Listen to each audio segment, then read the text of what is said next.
Branches mortes à la cime des arbres, champignons sur les troncs, voilà les signes extérieurs d'une dégradation importante du bois. En raison du risque de chute d'arbres, l'île Simon a fermé ses portes hier et la brigade verte de Tours a déjà commencé à abattre plusieurs robiniers. Sur les troncs découpés, des traces d'humidité signe de pourriture. Plus dangereux, les troncs creux, entièrement décomposés par les champignons et les insectes. Il y a des arbres qui peuvent rester vivants en étant creux pendant longtemps, juste ils deviennent fragiles. Et plus l'épaisseur du tube, la partie solide du tube est fine, et plus il y a de fragilité.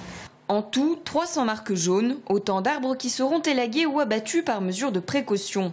Depuis le premier marquage réalisé en novembre dernier, un dépérissement du bois accéléré a pu être observé. En cause plusieurs facteurs, notamment la faible longévité des peupliers et acacias de l'île ayant atteint leur maturité après 30 ans.